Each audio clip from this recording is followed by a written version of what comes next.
Nerdrotic.com.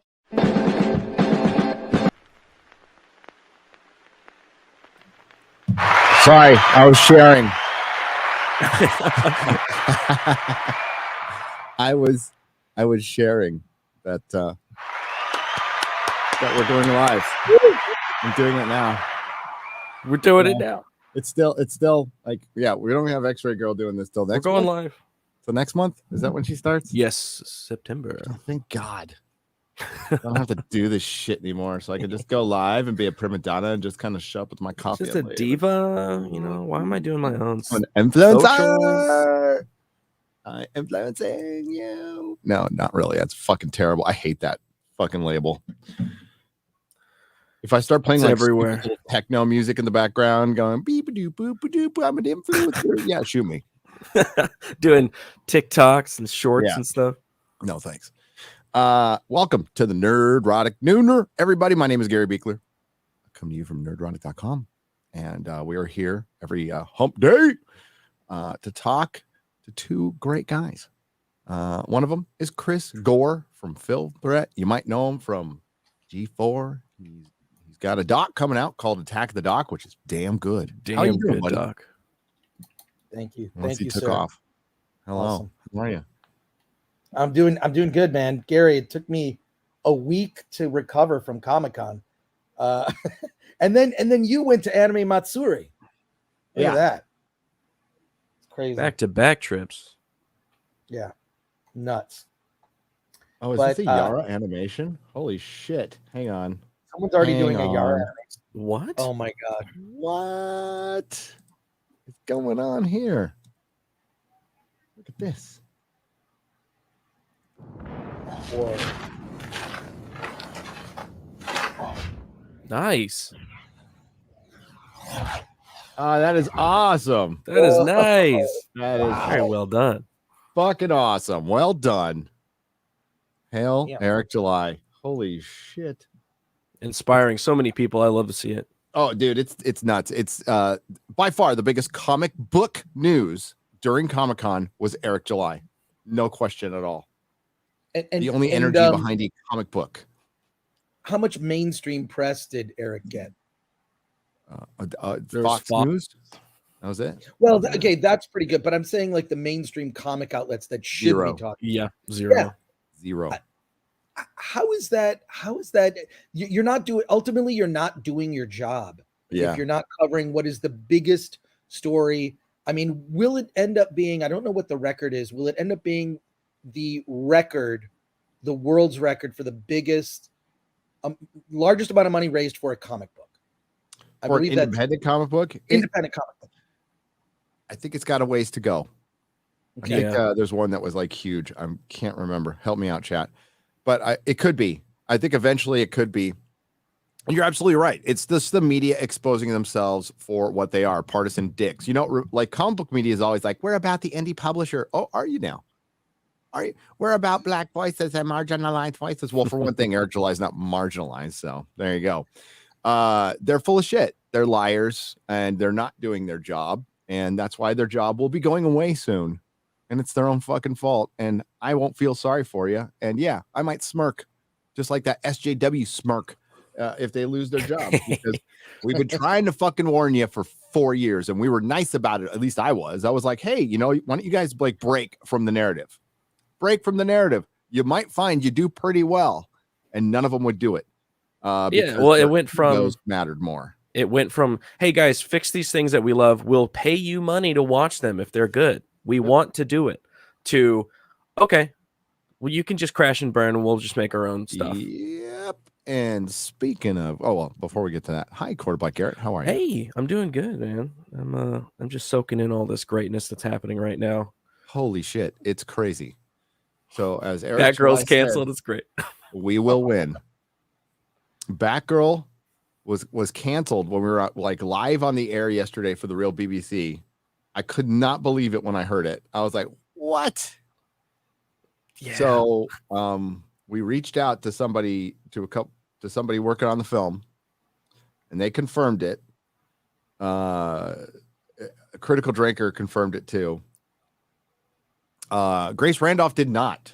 She said it didn't happen. A bunch of people said it didn't happen, but it fucking happened. And it is unbelievable. It is like really unprecedented. This does not happen. But the reason it's happening, you're not going to hear the whole truth. What the Access Media has said is it got caught between this place of it being too expensive for HBO Max and not expensive enough for a film. That is the company line. So and it's not part of their strategy. It's not that. So that's part of it. I'm sure that's true. I have no doubt that that's part of it. The other thing is it was just probably bad. I don't know. Now but like it's like they started as we said yesterday, they started behind the 8 ball. Barbara Gordon doesn't look like Barbara Gordon. You can't just willy-nilly race swap characters that are iconic that people know if you want that built-in audience. Okay, so like that's the whole thing is like you want that built-in audience, but you're just saying come here for the costume essentially. Well, comic book fans, as a lifelong comic book fan, I'm not going for the costume. The costume is not why I read the comic book. It's the character. And it wasn't even a good costume. Like the character. It needs to sound like the character. It needs to generally feel like the character that came from the source material, right? Yeah. That's what having a built-in audience is for. And somewhere along the line, around 2016, Hollywood got the great idea is we just need the titles. We just need the title Star Wars, the title Star Trek, the title Doctor Who, the title Lord of the Rings, and you lemming sheep dumb motherfuckers will show up. And slowly people started recognizing because they're busy, right? They're busy. By the way, that's what Hollywood thinks of you. I don't think of you that way. They're busy. You're busy in your life, so you don't have time to like break down everything in fucking pop culture. That's for nerds to do. And some people just started waking up to this, over time. And here we are. We're at it's peak cringe. We are at absolute peak cringe. Okay, with the Rings of Power, the latest stuff that comes out.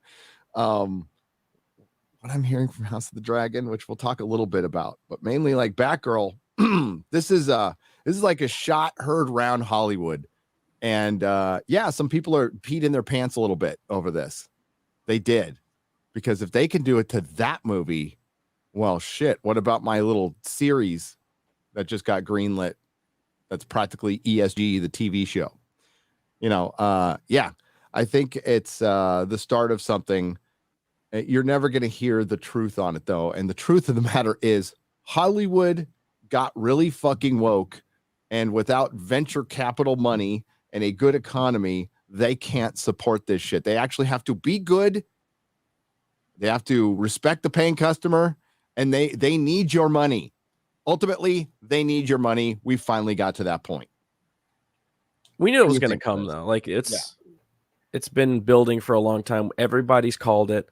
We said, hey, guys, this is not going to last. Hollywood is always changing. There's fads come and go. And just this woke fad is on its way out. And this is complete proof of that. And they're like, this is not working. We're going somewhere else. We have a new strategy. And we're going to go a different direction.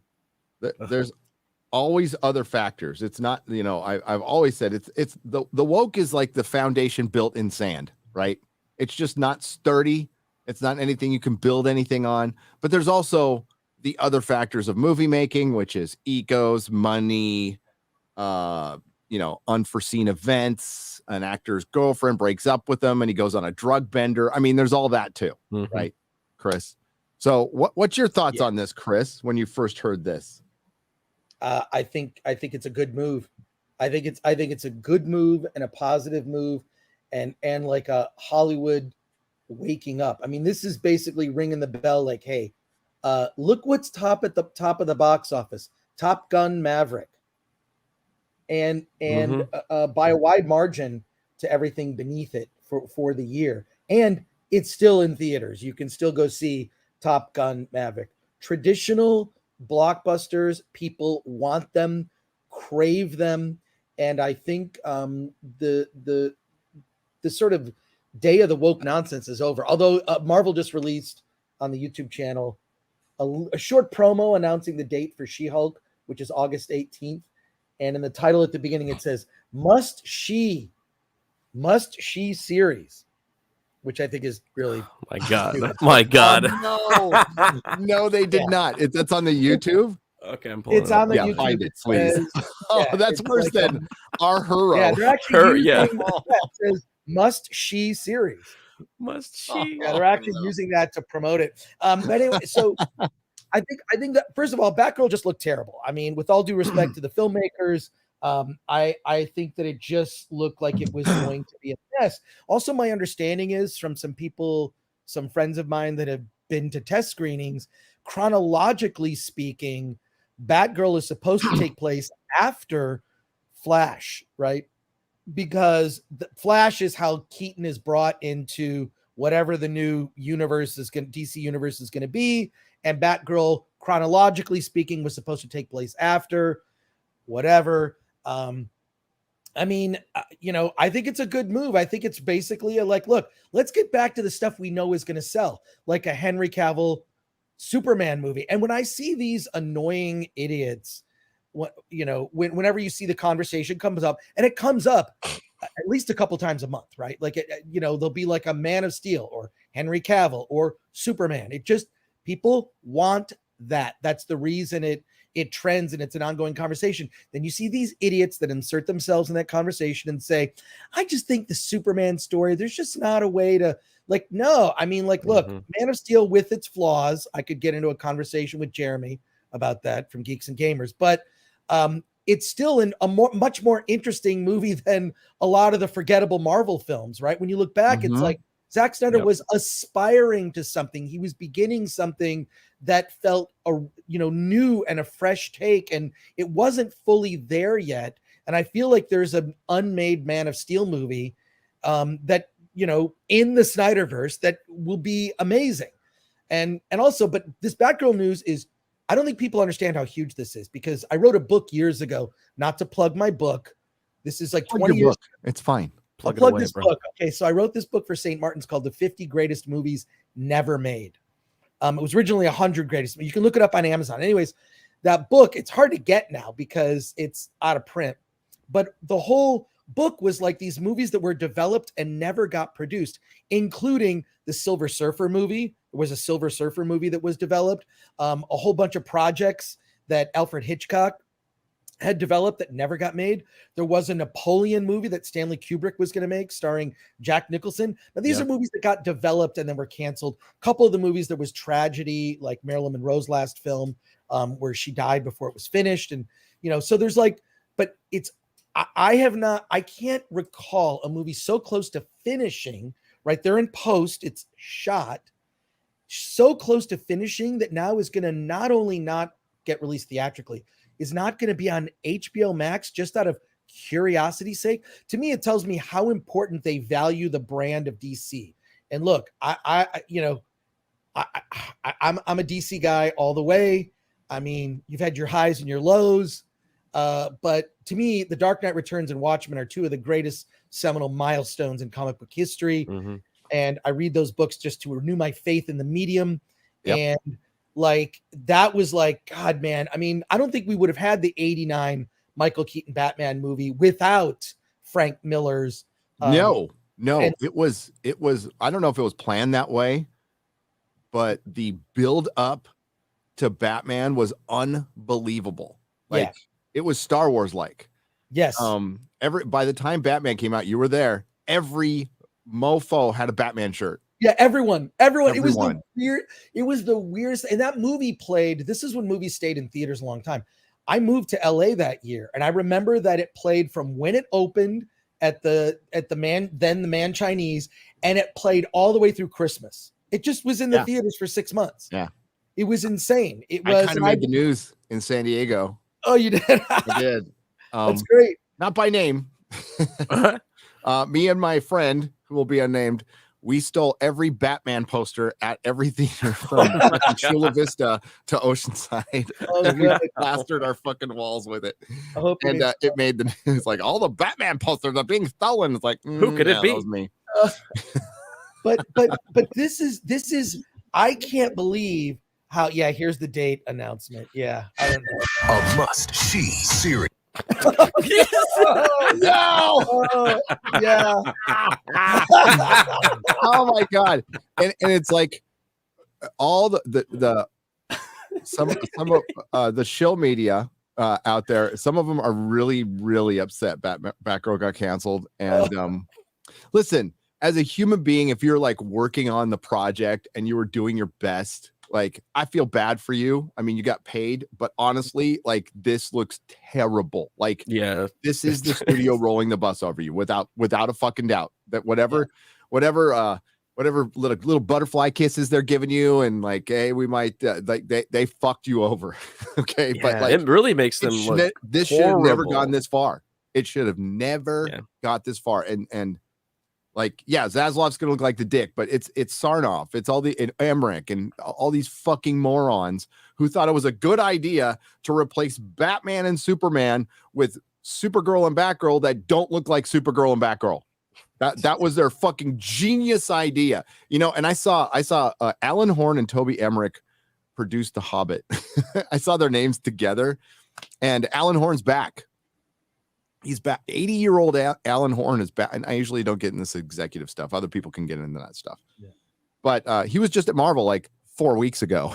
So, and he retired, and he's back at Warner Brothers. And now this happens. I just don't think that's a coinky dink. I just don't. I don't believe in him. I'm waiting for him to say that they're going to cancel the Flash. Like, why have they not done that yet? I'm thinking they did that. If they're going to, I think they did the Batgirl because it's less controversial to cancel that before canceling the Flash with Ezra Miller and then bringing up all that kind of his crazy antics, and he's part of the LGBT, so they don't want to cancel that. So they may not even cancel it, even though they should. But in this movie, so there's the rumor we've heard for a while, and there's still there's more people talking about it from the test screenings that they're really setting up Supergirl as the Superman. Yes. Like that is the dumbest move you could possibly do right now. Can you talk about that, Chris? Well, I if you can't, just say no. It's fine. I know someone who saw Flash, and I think the reason we haven't heard it's canceled yet is because my understanding is based on test screenings, and he's seen multiple versions. He says the movie is very good. He says it's fun. You could compare it to like Back to the Future 2. There are multiple versions of Ezra Miller Flash. There are Batmen, I'll just say. And he did mention that the Supergirl in the movie, he said the Supergirl that's in the movie is actually very good. She's from Argentina, which is, I guess, where the director is. It's like her capsule from Krypton. I'm using the Marlon Brando. Yes, Krypton. Yes. Krypton.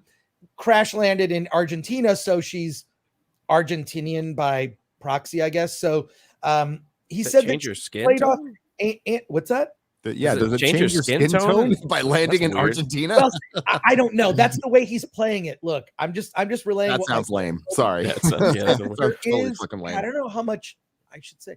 I'll say something I shouldn't say after when you're done. Okay, I'll feel better. My understanding is there is a fight with a Zod and the Supergirl that apparently is he thought was one of the best fights in the DC universe in terms of action sequences.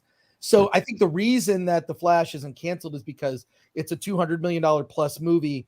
Batgirl is a $70 million write-off.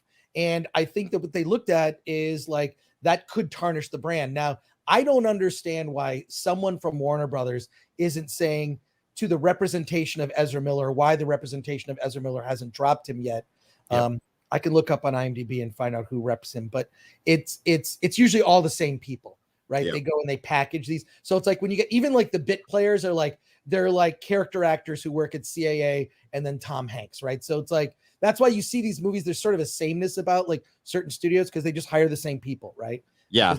But So my understanding is The Flash is actually very good. It's apparently entertaining if you kind of can divorce in your head, the Ezra Miller's real life antics and his just batshit weirdness. I've seen him on panels. Like, was it 2018 in Hall H? He was there and dressed like he was talking about fighting the patriarchy. I mean, you can look up clips of Ezra Miller. He's just unhinged batshit. I'm surprised someone, I mean, I don't know if this happened before he got famous or after, probably after. But anyways, I think that this is protecting the brand of DC and going a different way. And don't be surprised if a Henry Cavill Man of Steel movie is announced, because that's what I think the audience wants.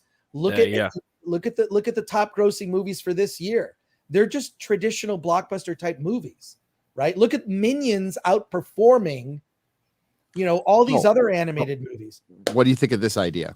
You're Zaslav. You have a deal with Henry Cavill, and you wait for D23 and you announce it during that weekend. Oh yeah, that'd be fucking funny because it would destroy it. It would just because when I heard the Cavill thing at Comic-Con, I'm like, we'll wait and see. But if that happened, that would be the talk of Comic-Con. That would absolutely be the talk. Like, if you want DC, if they want to get one up on Marvel, well, just bring back one of your most, like, Marvel can't get Spider-Man, can't call the X-Men the X-Men, can't cast the Fantastic Four to look like the Fantastic Four. And they killed Captain America, Iron Man, and cut off Thor's balls and Hulk's balls. It's a perfect time to go. Henry this Cavill, is the time to strike. We win. Good night. Right. I mean, that's it. Every man and, more importantly, woman would be very happy with that. And it was just a traditional superhero Yeah. story about American values and like good and evil. And that's what it is. And it's like you bring all of Hollywood back to what it used to be. And you kind of like sell the movie on that. Like, this is traditional Superman. Henry Cavill, 7th lesbian to be announced in Marvel. Right. You have that contrast. Well, I'm sure you haven't talked about League of Super Pets, DC's League of Super Pets, because nobody cares. That wasn't a topic on FNT last Friday, but no, I'm not going to watch that movie. I don't have I don't have toddlers anymore. Exactly. So it's for little kids. Although Script Doctor was saying he actually enjoyed it because he has pets and whatever, and he was kind of touched by it. But I will say, Script is cool, dude. No, he's cool. Script Doctor. But I talked to Alan Ing. He reviewed it on the Film Threat YouTube channel last week, and he was saying that this is another animated movie. Wait for it. There's a scene with two moms. Like, this is like the fourth animated movie in the last couple years, and I'm like, wait, what? There's a lot of 3D animated lesbians out there, and I'm like, who are they trying to appease, or is this like, why is it? And it's all done in an incredibly pandering way. They have no, place in the story. It's just sort of a background thing. But it's like, why does this keep coming up in animated content for children? Because you want to. It's the not so secret agenda to try to. I'll just be contrary. It's trying to procreate. Right. With people who can't procreate. You're trying to you grow your audience. Would you say, Gary, if you can't procreate, you indoctrinate? Yep. Exactly. Which, I mean, it goes against like what we all, like being gay is something you're born with. So it's going to happen. Your nature will procreate you, to the whatever percentage nature decides. What they're trying to do is, indoctrinate. And I'm against indoctrination of any kind. Personally, that's just me. Against things like genocide and racism and indoctrination. I think there's another word that makes me alt-right. Groomer. I think it's groomer. That's We're not supposed to say groomer on YouTube, but I think it's groomer. Groomer. Yeah, But I'm not supposed to say it on YouTube, but it's groomer. Did you get that? It's groomer. Hey, sorry, Chris. Skyjump 12 for $10. I'm not I said groomer, by the way. I'm not good at editing, but I think Galadriel is a perfect time for a Snickers commercial. You're not, when you're hungry. Hail Friday Night Tights. Love you guys. We love you too. Thank you. Yeah, we'll talk about like as put together the best video from our live stream. We will watch it later because it's fucking funny. It was in its simplicity. It's just chef's kiss. But the Batgirl thing, yeah, I know there's a ton of articles and there's a ton of information. So there's a bunch of stuff I can't. We don't know the half of it. We do not know the fucking half of it. But if anybody's hoping that they will see this movie, it will not.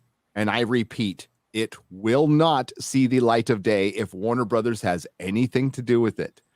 So I'll let you use your imagination. How would a film not ever see the light of day if the studio doesn't want it to see the light of day?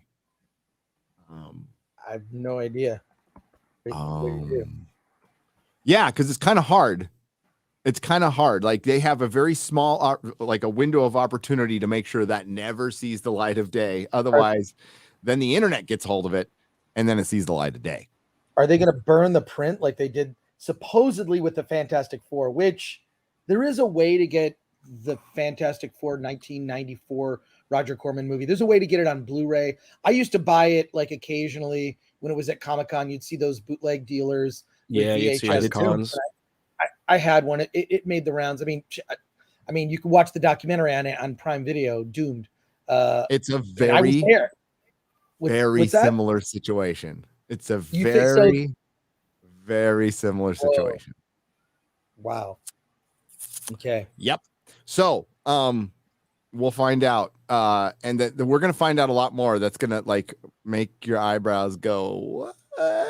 You know, love or hate the movie. It might be better than other movies that are actually being released. We'll just leave, and that's another thing I wasn't supposed to say. But well, yeah, like it just might be. This could be knows? my speculation. It might have rated higher than other movies that are going to be released with DC superheroes in it. Not saying it was great, not saying it was even good, but it rated higher. Maybe. The Aquaman 2? Wow. I don't know. Okay, so maybe that's why Ben Affleck is all of a sudden being seen in a trailer and being brought into the movie, which is great. If you cut out Amber Heard, I'll watch it. I'll watch it. If she's in the movie for a nanosecond, I won't. No thanks.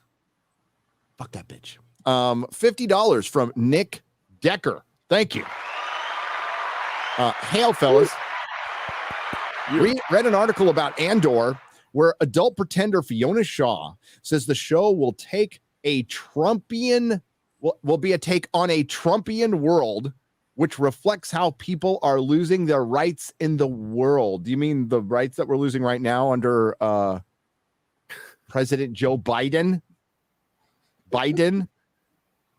Oh my God. Did you see that vote in fucking Arizona? But don't get me started. Like mail-in ballots. Don't even. Everybody needs to make them illegal. I think Carrie Lake's still going to win, but like she should have blown away her competitor. And it's like Maricopa County's being weird. Maybe they should do some research about USSR, Yahtzees, or CCP. Oh, they do. Nick, they do tons of research and they agree completely with them. Well, with the CCP and the USSR, for sure. And probably the Yahtzees. Thank you for the $50, Nick. Yeah, here it is. Andor is a scurrilous take on the Trumpian world, says Fiona Shaw.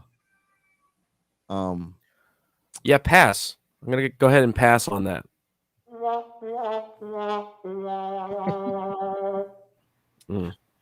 So much for Andor. Did you see the trailer, Chris? Yeah, I didn't hate it. It actually looks interesting. Because I saw Ryan Cannell did a video about this Trump thing. Can I have some escapism in my escapism entertainment for a minute? Anymore. Can we not reference modern politics? I feel like, first of all, that was just some idiot actor that didn't know any better and whatnot. But it looks at least, first of all, the people who were involved in the making of Kenobi should be freaking embarrassed. That looks so weak. And when you look at the Andor trailer, at least it looks like a movie. At least it looks like production quality. It looks, it's got some intriguing actors. It could be sort of a Macbeth-like, Game of Thrones-like behind the scenes of the Senate. That could be interesting. I like the fact that Diego Luna's not the main character. It looks like more of an ensemble cast, and apparently the story is supposed to take place over 5 years. I'll say this: after the debacle that was Kenobi, which is probably the worst, and this is saying a lot, the worst thing that Disney Lucasfilm has made, since they acquired the Star Wars brand. Andor looks interesting. I will at least watch those first 3 episodes. And I'm saying this based solely on the trailer and what my expectations are, but I'm the eternal optimist, so I always I'll get sucked in out of hope. I'm freaking Luke Skywalker in the original trilogy. I'm the optimist. I want to like things that are good. And then Kenobi was just an embarrassment, and if anything, tarnished the brand of Star Wars. But I am going to check out those first 3 episodes. Sorry to say. Yeah, what are your thoughts, I'm even Gary? gonna bother.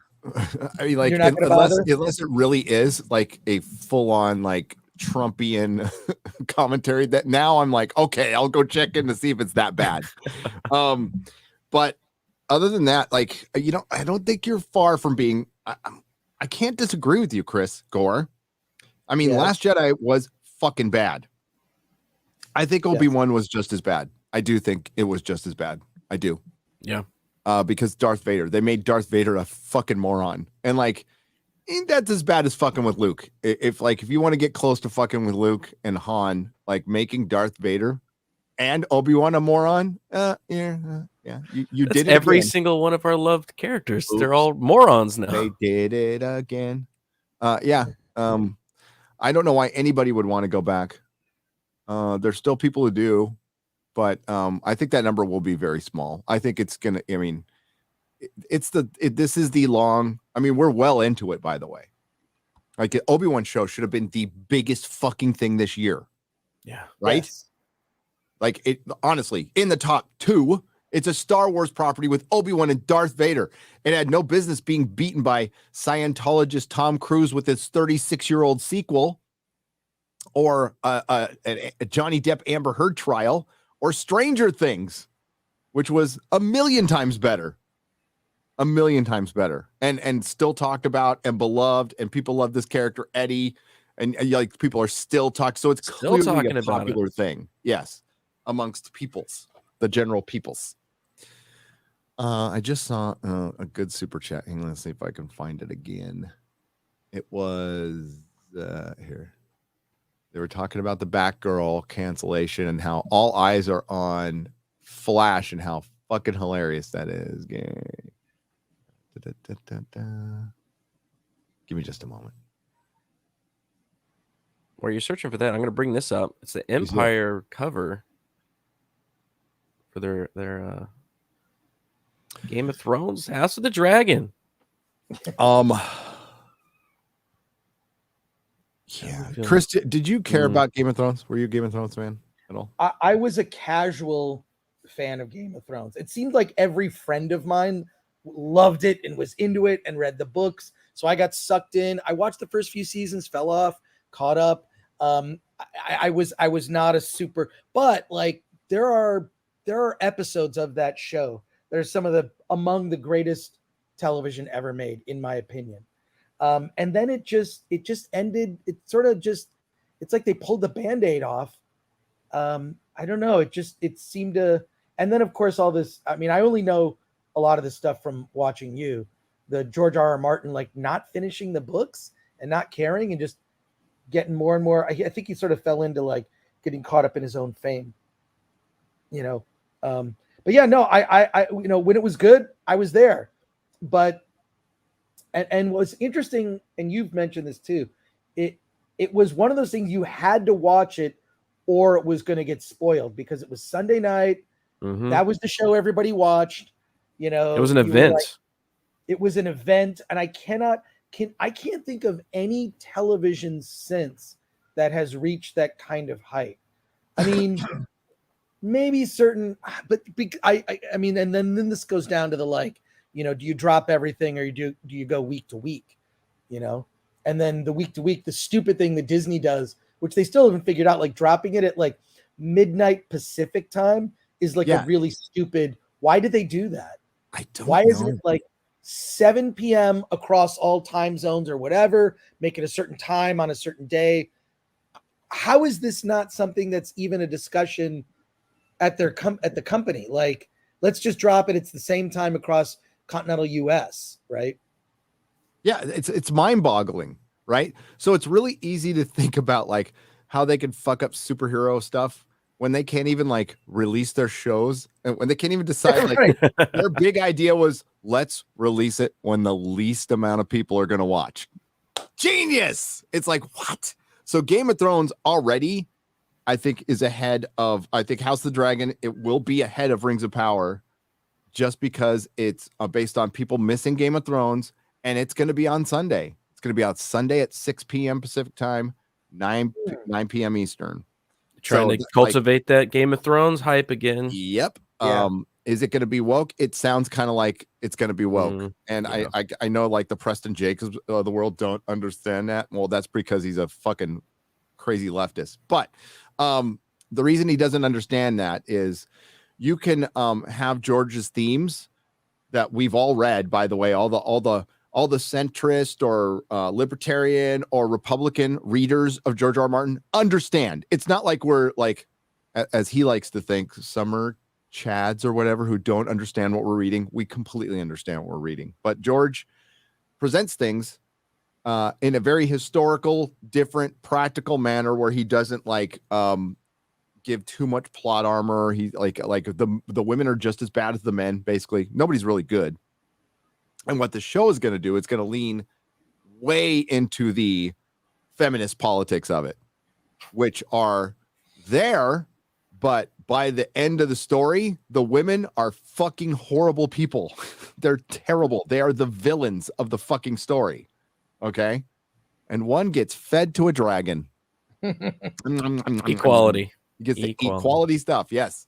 One gets fed. But no, it's one is protecting her son who's on the throne, and the other one, like this bitch, this woman, DRC, one of her quotes is like, her character doesn't want to get trapped in motherhood. What? Her character is all about being a mother and protecting her fucking kids in the story. That's just a fucking lie. That's just a lie. That's so current day. Like the showrunners are like leaning way more into it than current day feminism. Yeah. But yeah. I think it was the bleeding here. I'll get her quote. I'll tell you what her quote is. It's in Bleeding Fool. It's like, I think the name of the article is Game Awoke. Oh no. Which is, there it is right there. And if we go to the DRC quote, I almost said tweet and quote at the same time. By the way, there's going to be less sex apparently and more feminism. Well, that's the way then, because one of the reasons Game of Thrones was really popular was tits. Okay. Yeah. Let's not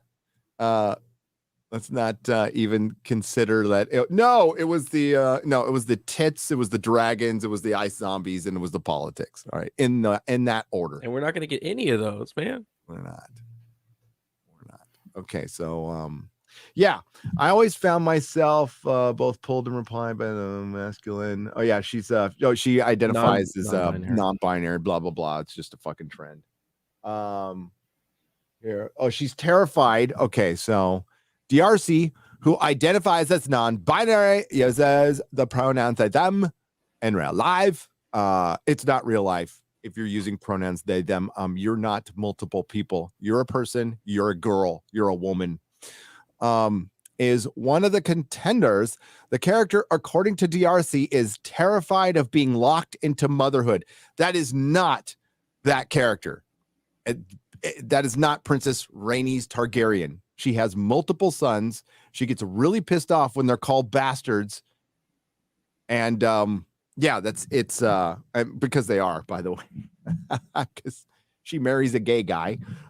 So all her kids come from somebody else. Sorry to ruin the show for you. But spoiler alert, Gary. Spoiler alert. She marries a gay guy. I don't know. Like, I think they're going to change a lot of this because like she's fiercely defensive of her children. She loves her children. She's not like, I don't recall in Fireblood here going, I don't want to be a mom. No, she wanted to be a mom and a queen, and she wanted her sons to follow her on the throne. So that's even going away from George's source material. So it's bullshit. It's bullshit. Mm-hmm. And then they said like Matt Smith's character's androgynous. Weirdly androgynous. Weirdly, and now it's called Targaryen. Yeah, that's kind of the thing, I think. Except the Valerians. Because we can't bring that up. Not supposed to bring that up. Mm. Oh, all right. Let's get to a super chat. We got the first one. It says, if Robert Meyer Burnett indeed lies about Picard season 3, then I won't listen to him ever again. Oh, and why is Raffian 7 to 9 still there? Love from Germany. Hail. Eddie from Outer Space for €5. I don't think Robert wouldn't lie. I think Robert would genuinely like it. I mean, I would just disagree with his summation, but Robert would not lie. Robert's not a liar. Robert told me a few things. Yeah. Picard season 3 sounds like it's made for old school fans of Next Generation. And it basically resists modern Star Trek, or it's not trying to be modern Star Trek, from what Robert told me. And I'm surprised he talked about it, but yeah, we'll see. I mean, Rob is maybe more optimistic than I am, but on certain things. He's way more optimistic than I am. Way more optimistic, but no, I don't think Rob would not lie. It's just like I saw a psychologist like sort of break down like Amber Heard, and it's like she doesn't, even though she's lying, she doesn't feel she's lying. Like to her, it's the truth. Mm-hmm. So I would say, why am I comparing Rob Burnett to Amber Heard? That's terrible. Well, because Robert's like, I'm not doing honest. I'm not doing that at all. Yeah, not like what I'm saying is Eddie, in her head, she believes she's telling the truth. Eddie, I could promise you that Robert believes that. Like Robert is not a liar. I will die on that hill. Robert is not a liar. He's especially with Star Trek. He's been one of the most outspoken people against the current day Star Trek. So like, if he's saying that the new one is kind of turning a new leaf, then I'm inclined to believe it. No, it's still connected to the first 2 seasons of Picard, though. So I don't know how much better it could be. Like that, yeah, it carries weight. It does. But then I saw that trailer from Comic-Con, and I'm like, this sounds like fucking Kurtzman shit to me. I mean, it sounds no different. The only positive thing was Geordi at the he comes out and he goes, being on the Enterprise may be a better man, a better father. I'm like, wow. What? And then the rest of it is like, you don't know what I've been through. And it's like, oh, fuck off. Yeah, immediately turn tail right into the crap. Yep. Let the salt mining begin. Destroy it all. Says thoughts on fitness for £1.79. Yeah, that's and that's the weird conversation I'm gonna have to have with the people who are working on the movie. It's like, I think you guys are nice guys. I think they're genuine, nice guys who want to do the fans right with what they were given. Put in a horrible situation, but the fans are gonna fucking love the fact that Batgirl got canceled. They're gonna go, woo, woohoo, won. It's a white pill moment. We got one. We got a scalp, and it's just, you can't, I'm not gonna blame you guys. Get woke, go broke, and it's starting to really fucking happen. And I think don't listen to the fucking shills. If Warner Brothers cut their, I think they should just cancel everything. But that's me, except for Ben Affleck. We talked about it yesterday. World's finest movie: Henry Cavill, Ben Affleck versus Darkseid. $1 billion. You can make a trilogy out of that. $1 billion fucking movies. People want that, and it's so weird that Hollywood just continues to resist that. Like, the fans are like, we want Henry Cavill, and then they come back with, the fans don't really want another white Superman. No, actually we do. We actually do. All of the fans do. Like, pretty much to every man and woman, and then they come back, no, the fans really don't. Like, what fans are you fucking talking to? Twitter. The ones in your head? Yeah, Twitter. Chris, I think, I mean, I could be wrong. Is part of the explanation of that is like that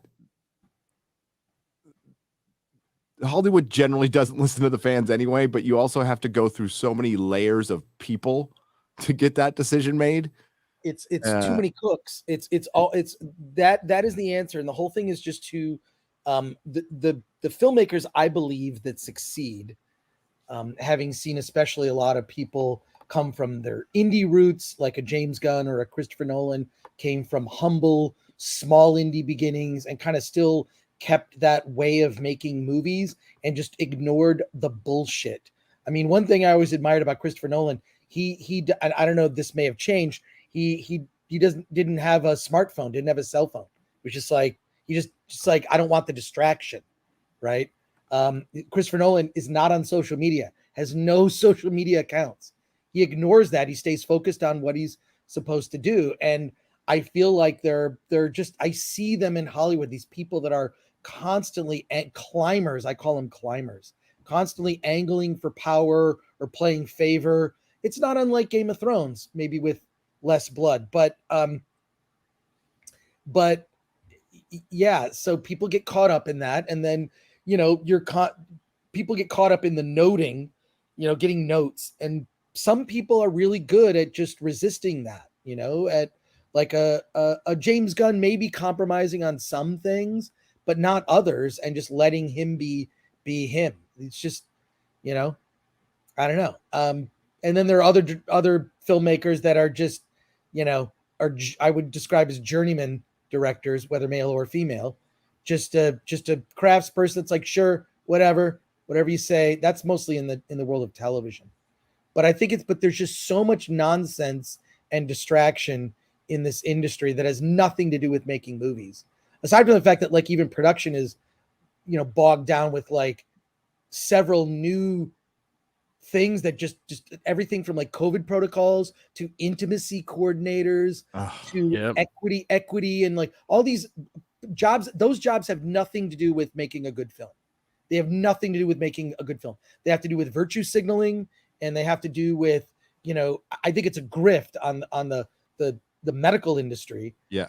The medical industry, it's a total grift. Totally. It's a total like, and I don't know why they feel, and finally, you're seeing people push back. I mean, finally, certain companies, I don't know if you've seen this is off topic, Gary, but a lot of companies are just saying, nah, we're not checking vax cards. We're not doing any of that stuff. We're not doing the testing anymore. They're just not doing it. They're like, why are we doing this? You know?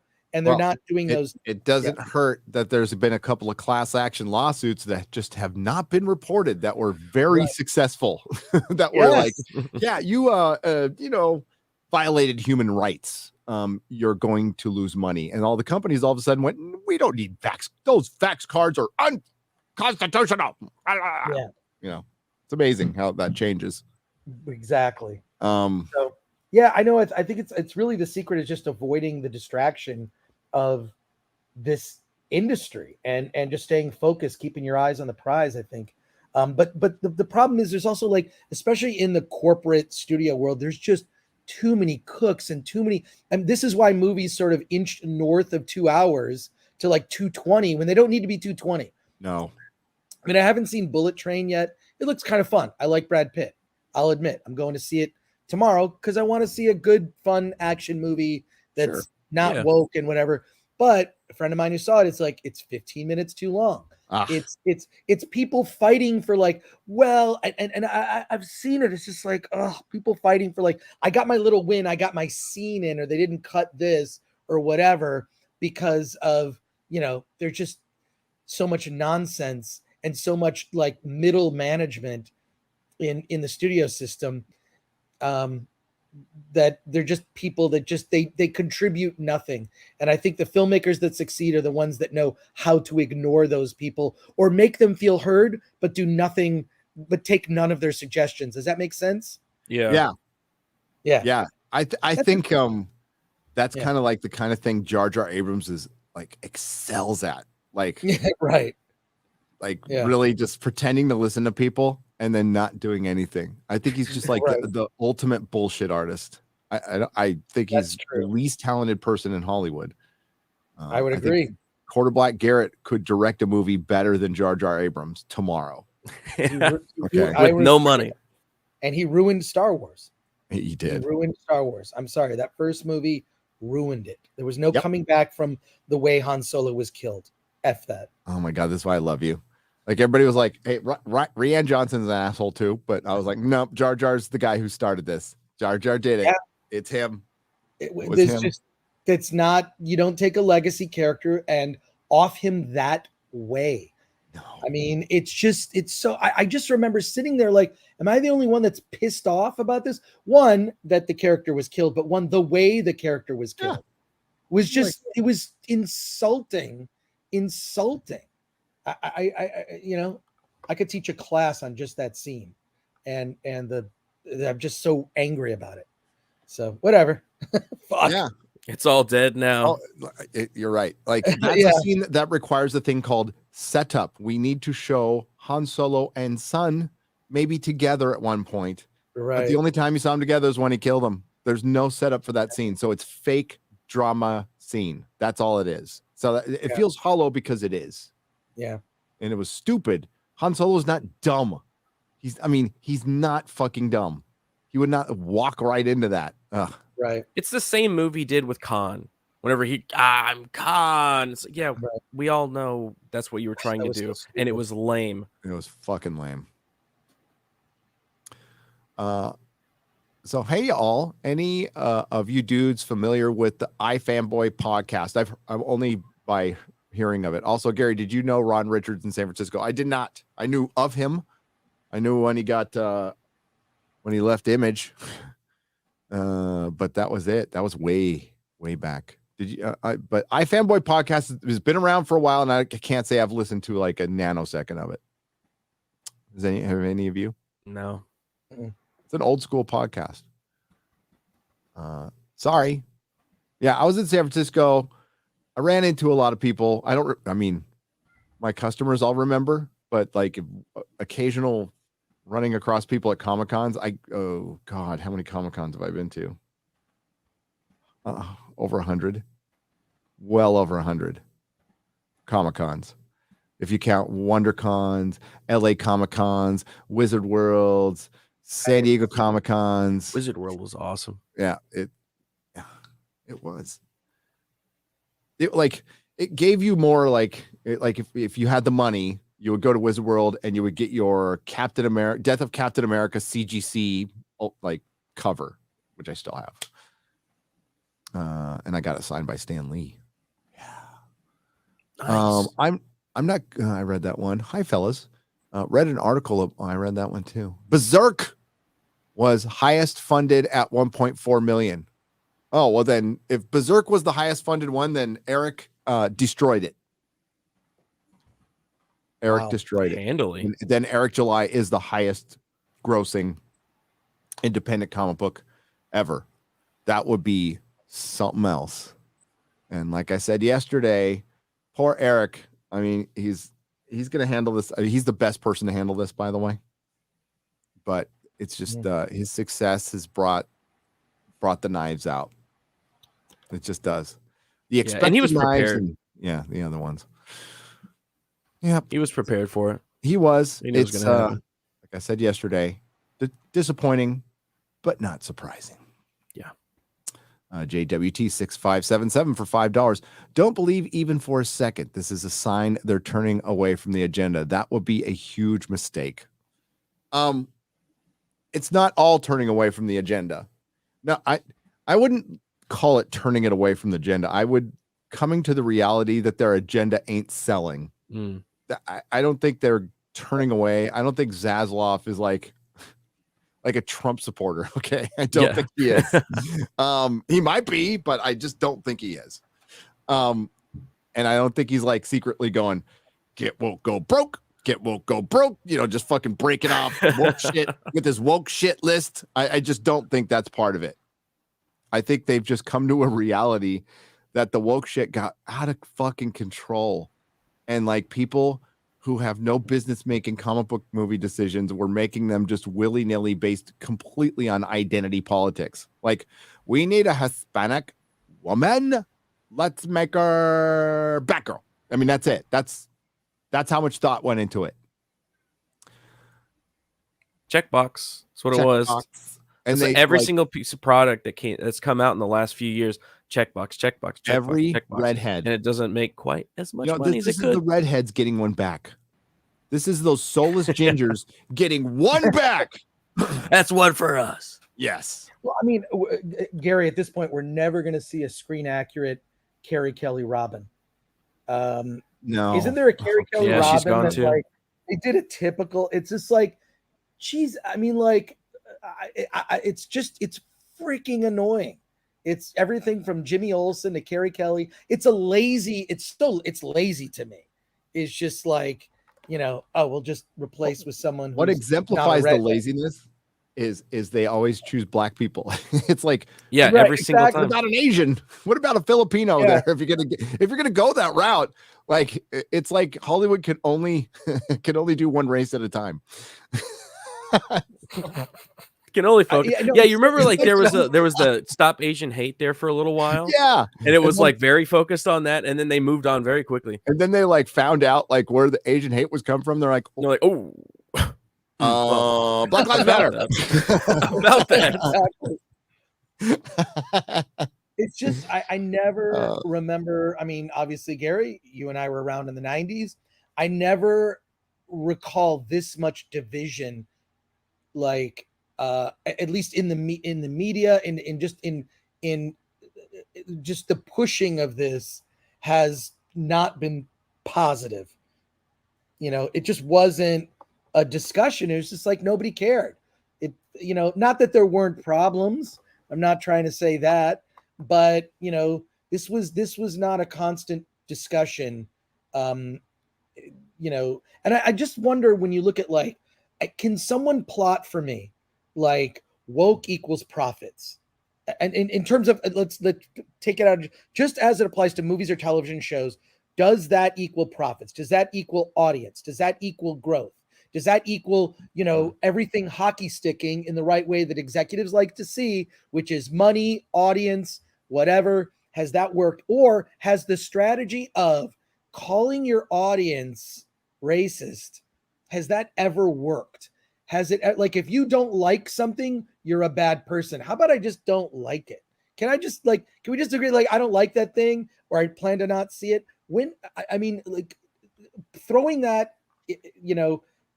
out into the world, I just feel like it's awful. It's sickening. I don't understand the mentality of people who would do that. I think Kenobi is probably the most recent, case that we all know about. But like, when has that strategy ever succeeded, of insulting your audience for not liking the thing you made? That I don't get it. And why is that a strategy that's it's got to be employed by people who kind of know deep down, like, we're going to have some issues with this.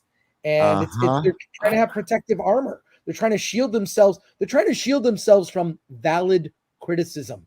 Yeah. And that's what they did with Kenobi unsuccessly. That's exactly what it is. So like what we people in recovery are pretty damn good. The ones who've been around for a while are good at like getting to the heart of the matter of like, why are you angry? Why are you gay? No. Why are you angry? That's the question we always had to ask ourselves. Like, I'm mad at my dad. It's like, nope, you're not. Why are you angry? And they're angry because they fucked up on a show. So they just want to blame everybody else. Well, who helps them though? Who helps them is an industry that has always hated the paying customer in the audience. And that is the access media. And I mean, from day one, especially entertainment media, they hate the audience.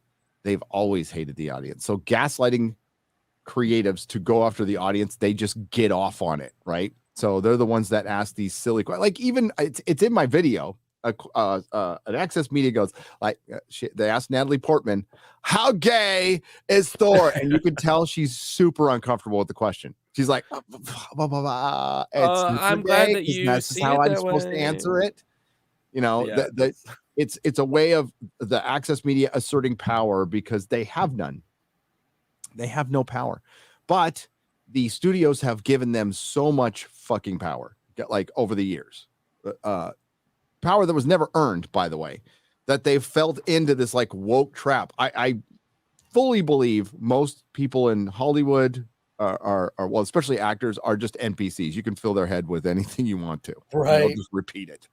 But then there's the woke middle management that many people have talked about. Not the upper management is super disconnected, doesn't give a fuck. Mm-hmm. It's the woke middle management that got invaded by activists. And that's when actors like, I want to be an activist too, because I can totally be one by just saying it on my Twitter page. It's in my bio, so it's in my bio. I'm an activist now. Amber Heard called herself an activist. What? By bumping clams and grooming 17-year-olds and fucking over Johnny Depp. She somehow is an activist. I don't know how this fucking happens, but it does. It's an insane world we live in, and I think the access media has just been a really powerful tool in it that's dying. And I think that's a lot why this shift has happened, because, as I said yesterday, I think people are just finally fed up with, like, I'm tired of being lied to. Just tell me the truth. It might not be one I like to hear, but I just want the fucking truth for once, please. You know, we're so deprived of that. It's like a necessary now, and this is what so many people don't watch the access media anymore. I mean, like Jeremy said, like I've said, it's just like I used to watch those guys all the time. That was the way I got my information, and then you start sniffing it, and you go, what is this? This is some bullshit. Okay, I watched the movie that you said was great, and it's not great. I watched the show that you're all hyping about, and it's not good. And why are you not talking about how the obvious show is doing very horrible things with all of the characters and all the storylines? And then you move on. And then you see so many people now making their own channels, doing their own panel shows, looking into all the stuff themselves. And it's like, that's like you just said, they hate the audience, and now the audience is overtaking them at their own job. It's so good. I love it. It's so good. It's like, it's almost worth like losing every franchise we love to watch it burn this much. Okay. and then the fans take over the media, and the fans become the media. It's like, it's the best ending to the story. It really is. And, maybe someday we rebuild some of that stuff, or we don't, or we make something new. It's fine. Adrian Curry. Adrian Curry. What's up? Sweet. What's up? You were really good on Tim Pool, by the way. I watched that. You were really good. She was great on Tim Pool, and I know Adrian in real life. She is a legit nerd. Oh, legit. And just also an amazing person. Very, very, might be described as very based. I don't want to speak for her, but I think she would say that. She's pretty based. She'd make a great, just if Adrian's listening, she'd be great on FNT. Just saying. Oh, point. The invite has been sent. Oh, I don't that's know if awesome. she got it. Yep. She probably gets a lot of DMs, so I don't know if she missed mine. Right. I'm totally understand. I totally understand. That's great. But she is the invite is totally there. She would be once I saw Lord of the Rings fan, I'm like, yeah, done deal. Yeah, done deal. Thank you, Adrian, and also thank you, Farik Azoid. Farik Azoid for being a member as well. We got a $50 super chat from Peter Brady. Yeah. The Peter Brady, by the way. The only current film franchise that I look forward to nowadays is the Godzilla Monsterverse. Yeah, right.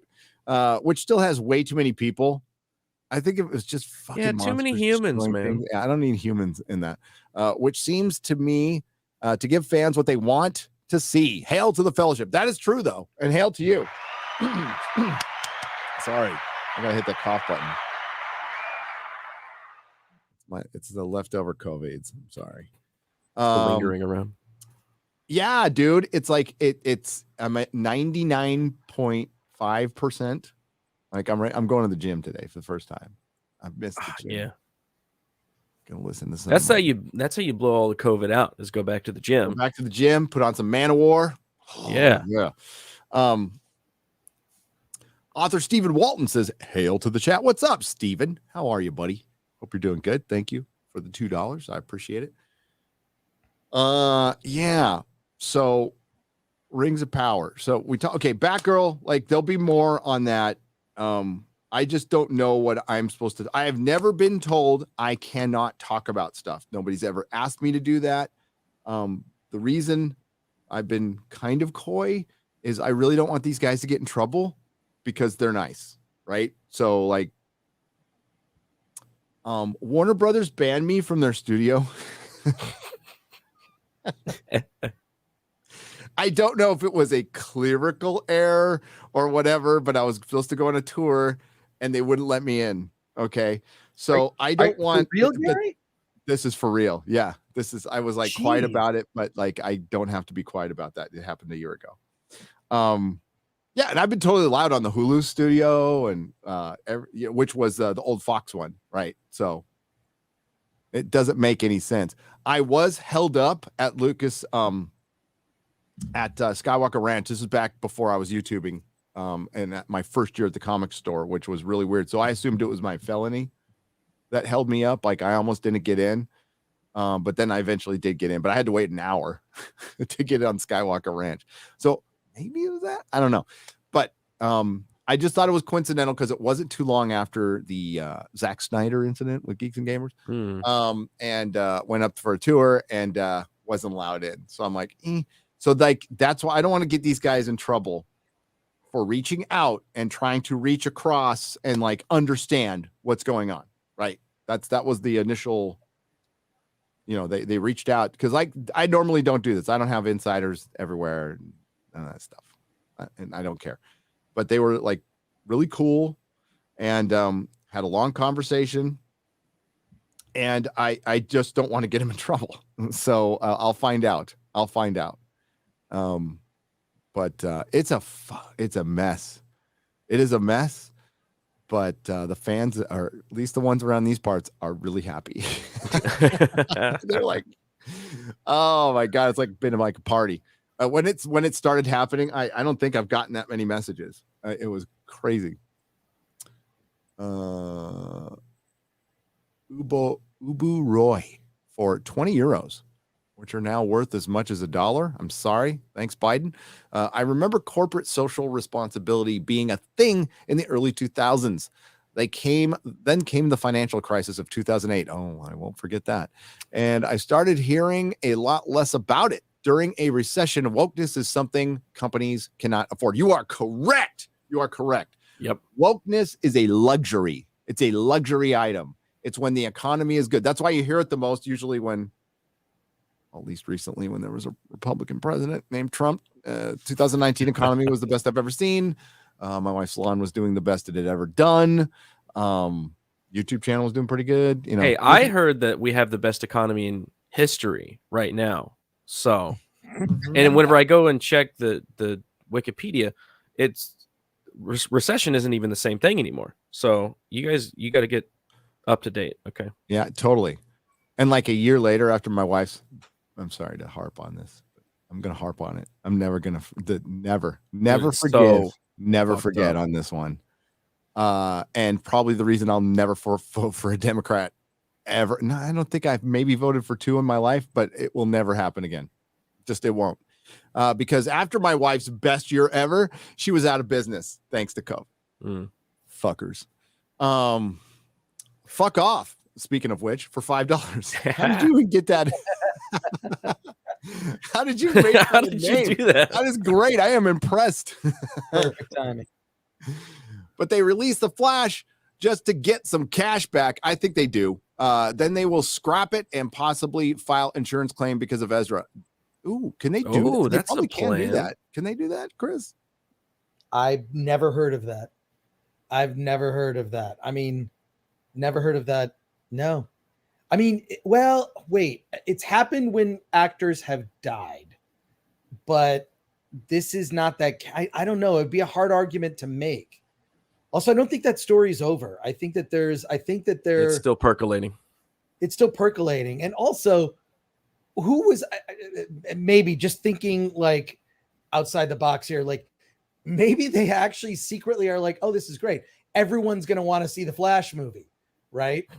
Like everyone's going to want to see it.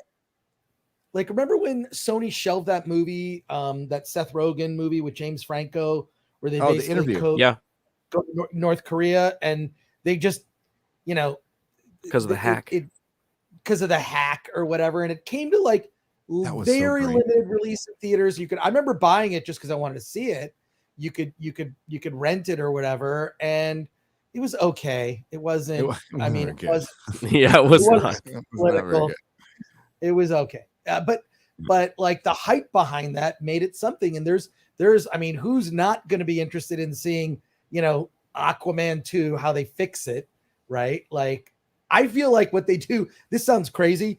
I feel like they should just do face replacement on all the effect scenes. Like, I mean, that's easy enough to do.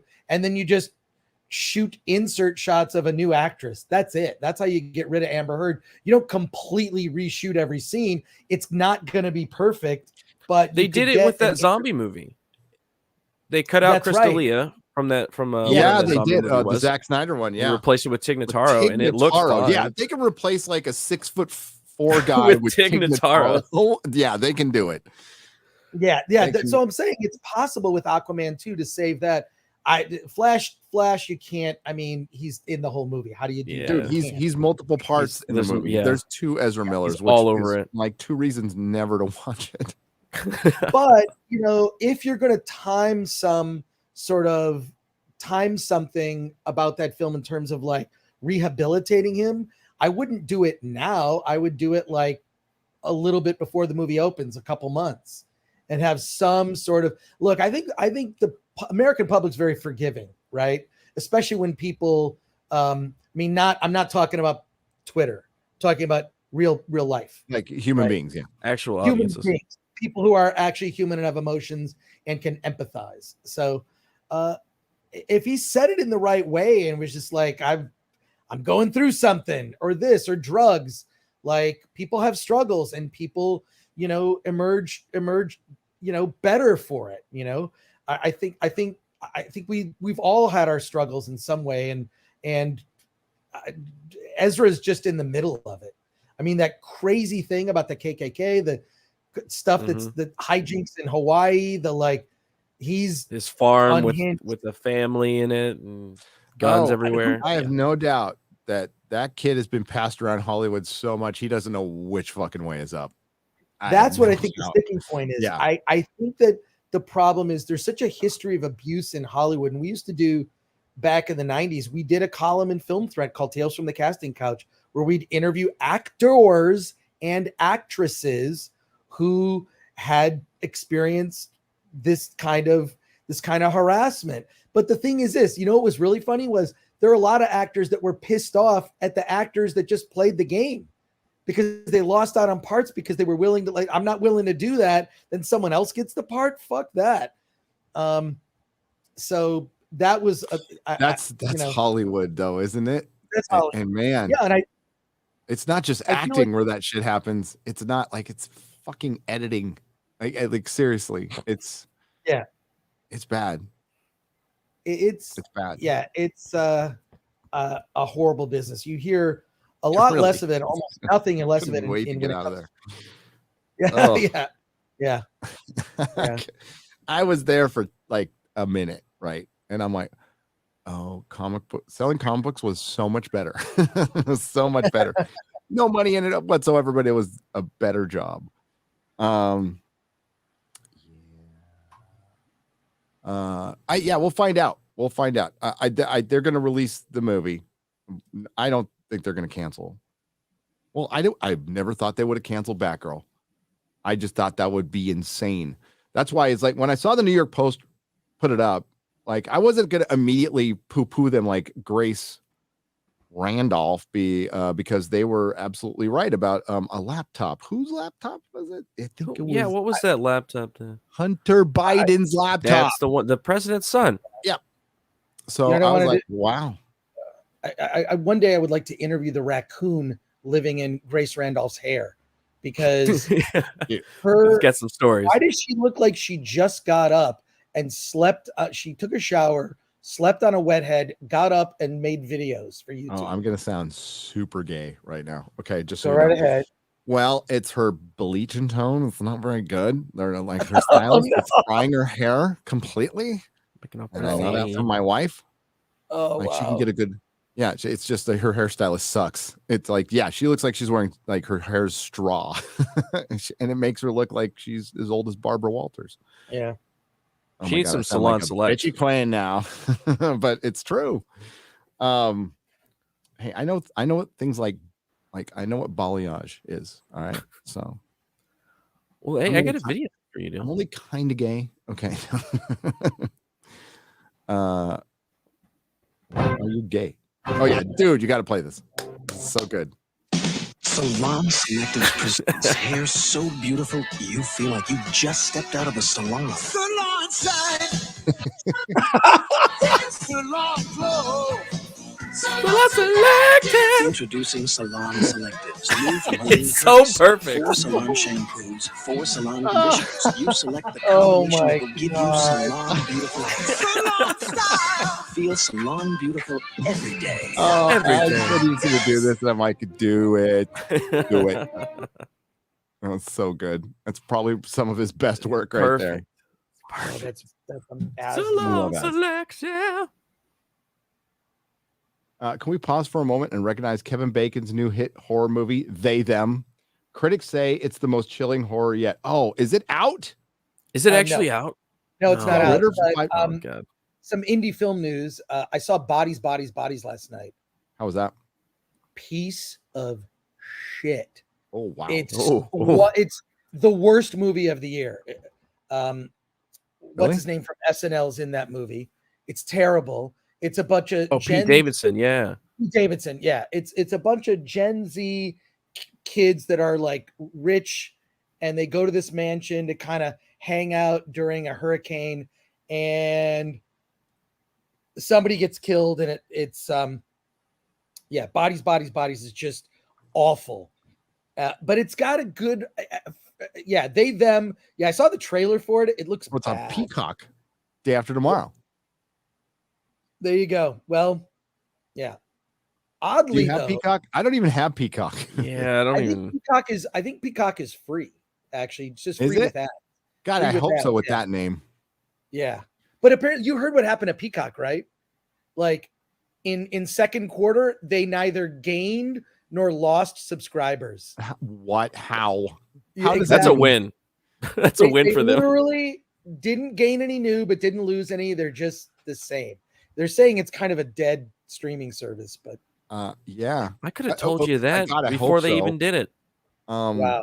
And then they're not going to do that BSG, that weird BSG remake they're going to do. That's going to be somewhat based on Ronald D. Moore's Is in it? the same world. Yeah. Yeah. It's like the worst idea I've ever heard. It's like, if you want to remake BSG, do the Glenn Larson one. Like, go back and do like the OG one with aliens and more Egyptian and Greek iconography and stuff. Like, I would dig that. Well, not now. Maybe 10 years from now. But Gary, don't forget whores. Yeah. whores. There Lots was, of- don't you remember when was it Starbuck met that girl, and she was it Starbuck or Apollo met that girl, and she was what was the name? They had a real polite name for prostitute.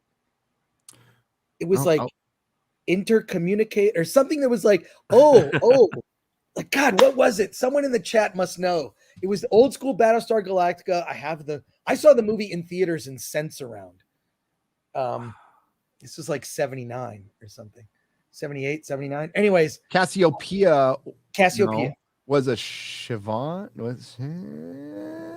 No, because like it's mixing it up with the Ronald D. Moore. Socialator? That's what the chat said? Socialator. That was it. Socialator. Thank That was Socialator. it, Garrett. Oh my God. Socialator. She was That was a chat. socialator. It's That was like, a chat. And that, Well, that hey, was, thanks, chat. Firefly Oh, that's also awesome. like the hookers were of high esteem. Yes. Yeah. I It was a esteem. very, Right. very well that's sought so after. great. As they should be. World oldest profession. Yeah, that's right. It looks like them not really loved by the 15 reviews that it got. Right. Where's all the they thems watching the movie? Well, Come on. I You guys am gotta not come out and watch surprised it. that I'm this sorry, I one, said this guys. third one down, liked it. Yeah, that looks like the kind of person who would like they Right. them. The top Hey, three look like Adam, they see would that too.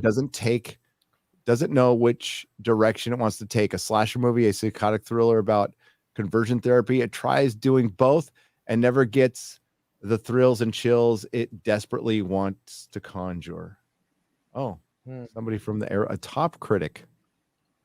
Uh-oh. Wait, it's a misfire, but still nominally compelling. So that's a good review. And then the rest of them are just AV Club. Yeah. The 47. trash. I'm all over this movie. I am all over it. Let's Hey, do it. Gary, I Yep. hate to report one of the best comedies I've seen this year stars Patton Oswalt. I Ugh. know. Look, I have issues with Patton too. Like, I was a fan of his early comedy, then he became unfunny. Now he's just insufferable on social media. So Well, yeah, he's also having- like a total fake nerd, dude. I think Like he'll drop a couple of know Blade about Runner. that. Nah. I read his book. I don't think he's a fake. He used to work in a movie theater. He kind of is. He's definitely a movie nerd. I don't know if he's like He's not geek. he's not a comic movie nerd. Yeah, he's a movie nerd. Yeah. But Movie he's not nerd for he's sure. not like comic book video game nerd. Yeah, I love his bit that he does about Jerry Maguire. I thought was freaking hilarious watching Jerry Maguire on Christmas Day. But so he's in this movie. I like when his son like takes his Blade Runner gun and throws it on the roof and makes fun. He talks about like being the nerd dad to a normie son. That was funny, but that was also like 20 years ago. Right. But so he's in this movie that opens this weekend called I Love My Dad. And it's fucking awesome. It's so good. First of all, he's an asshole and a loser in the whole movie. He's a complete idiot, incredibly unlikable. So that I already like, right? Like, so he's incredibly unlikable, but he's this dad who his son is in his early 20s, lives with his mom, divorced, and the dad's a freaking loser. And the son hates the dad so much he unfriends him on Facebook and blocks him.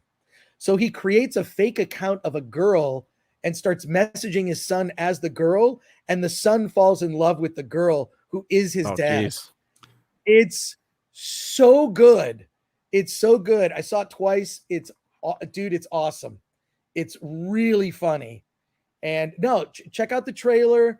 I'm sure it'll be on VOD in a couple weeks. It's like, how do you do a comedy now in days where, shit's just not, it's hard to make fun of certain types of things. There's another movie that no, you can't. I have to. Yeah, I've been watching Silicon Valley again, dude. Oh, I just went back to early the seasons. old Mike Judge is a freaking Holy legend. shit. I watched Beavis and Butthead do the was it multiverse or do the universe? Dude, that movie is so good. It goes back to the traditional Beavis and Butthead. It's so fucking good. So Silicon Valley season 1, 2, 3, most underrated comedy probably ever. I mean, like, people should be still talking about it. It's so it fucking went downhill when TJ Miller got canceled. Yep. I still don't understand some of these cancellations. I'm like, but why did that person get canceled? I think he like insulted an adult film actress or something, or made a joke about her. I mean, yeah, and he's really talented. He's funny. And Chrissy Mayer just did a set with him. Oh wow. In New York. Yeah, so he's still doing stand-up, which is good. Yeah. I'm glad he's still around. I think that was a woke crime too, because he was right at the airport. I don't know. Oh my god. TJ Miller is a nihilist. Yeah, but at least he's funny. I mean, he's a funny nihilist. Okay. Like, hey, it's a Gundam, bit of a nihilist. Yeah. Okay. Hilarious. And I love him to death. I love It's a Gundam. Bit of a nihilist. But he's funny about it.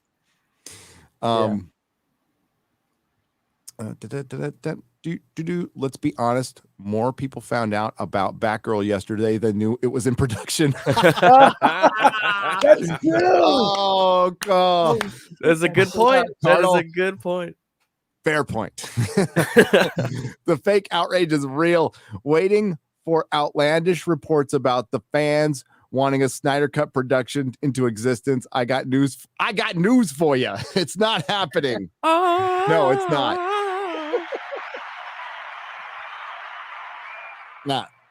I promise you it's not happening. What's funny though is they're going to have to go back to all the Snyder Cut stuff without Snyder. That's what's eventually going to happen. And if they're smart, they take up Matthew Vaughn on his Yes. 15-year-old offer that he's got this great Superman story that Mark Millar wrote that he'd love to make. I'm down. I thought The King's Man was a cool movie. I thought it was going to be dumb. And it was it was actually really good. I liked it. It's a good dad story. It's fucked up, man. Dude, I did not see. I don't want to ruin it for anybody that hasn't seen it yet, but that twist when it the dad story, what you're saying, I did not know that was gonna happen. Yeah, and it was brutal. It was. It's a good movie. Go watch it. Messed up. I was floored when that happened. I was no way. It has been so long since I've been floored. Didn't expect it. Did not expect that. Holy shit! But it was really good. Really good. Ralph Fiennes was kicked ass in it, dude. Yes, he did. So good. Patton Oswalt is a chode. Agreed. I tend to agree with that. Hey, you got to call him like you see him, though, buddy. I know that. Look, if you separate the person from this movie, this story, which has sort of a little bit of Eternal Sunshine of the Spotless Mind kind of vibes, like it's this romance, and this kid trying to find his place. He's kind of lost, living with his mom. He's in his early 20s, wants to be a game designer. There's just so much good about this movie. And Patton Oswalt is a shithead in the movie. He's a terrible person. So consistent with who he is in real life, I guess you could say. But if you can look past that, it's best comedy I've seen this year. It's okay. I'm just telling you, just saying. Worth checking out. Out. Okay. I like anything. I gravitate towards anything that's not politically correct now. Cause again, sorry to harp on Silicon Valley, but in the first 10 minutes, there's this there's a woman on a very Northern California bike. And she's a very Northern California woman, super a hippie with gray hair and her bicycle helmet on. And one of the guy goes, "Oh, there goes Mrs. Silicon Valley 2K14. And I'm just a little joke like that you can't even fucking make right now. Yes. It's too offensive. I watched Mike Judge's whole interview on the Joe Rogan Experience. He just seems like the most down-to-earth, regular dude that is just naturally funny. And it's just the observations that he has that he is able to make into these genius premises that still hold up. Idiocracy. Wow, dude's Nostradamus. Dude, Office Space. Office Space still so good. And Silicon Valley, dude. I Can't Kill. I watched it a little bit. I got into that. I watched all of that, but because it was really relatable to me because I grew up in that kind of city, that kind of town. I knew people like that, and he was able to capture that world, that small town Texas suburb. Perfectly. Well, I didn't miss Beavis and Butthead. I saw it all. Oh, I love Beavis and Butthead too. Yeah. But the favorite street is Jared screaming in German in his sleep. That was good. Also, was it Jared? Who is the one who got trapped in the car when the guy was making his island and he got trapped in his electric car and he got thrown into a container ship and shot. Yes. It's so fucking funny. So oh my God. It's just and the little electric car is just so small. It's and everybody has the smaller shit. It's so fucking funny. Oh my God. And then when TJ Miller's character is tripping on shrooms in a bathroom trying to come up with the name of a company. So he's like, I got the perfect way to come up with the name of a company. I'm gonna trip on shrooms in the desert. And he doesn't make it. So he just does it in a gas station bathroom. And it's all these logos start popping up and it's so fucking funny, dude. Oh, it's good shit. Good shit. Genius. Thank you for the super chats. Let me get over there. Get off of Rotten Tomatoes here. Do you guys think there's ever going to get that Black Superman movie, or will it be forgotten by the sands of time like it should be? Asked Michael Storm. I'm hoping it's trashed because it was so early in production, and they made that was before we had this whole kind of CEO executive shakeup with Warner Brothers. So I think it's gone. Yeah, it's gone. Rightfully so. I think we'll see it. I think we'll see an Esam movie before we see a Black Superman movie. That's good. I think Such we a will. I bad honestly think premise, we dude. will. All right, we got to go to the donation side over here. There we go. Manowar 665, the neighbor of the beast, says, now you know your ESGs. Next time, won't you sing with me? Yes. Michael. Have a whole Sesame Street episode about the ESG. I know there should be. Michael Emersh for $20 says, hey, this is meant for the 500,000 stream, but as I was about to hit send, it ended. Oh shit. So this is a way to get it. Some more money from Germany before the autumn. We need all to heat before the autumn. So we all need to heat the houses with gas you don't have. Yeah. Having green crazies in the government sucks. Yep. You need some Dutch farmers, dude. You need some Dutch farmers. They got base Dutch farmers. balls of steel. Yeah. An Aquaman for $5. Ding dong, the bitch is dead. The woke bat bitch. The woke bat bitch. Ding dong, the woke bat bitch is dead. Suck it, commies. That's great. Oh my god. Told you the fans are happy. You're so happy about it. Joked. Yeah, Dutch farmers, man. That watch it. Whew. They got a tank. They got a jet. A jet, Fucking dude. jet. That was so base. Went onto an I airfield, want to steal a jet. No, I don't. towed away a jet.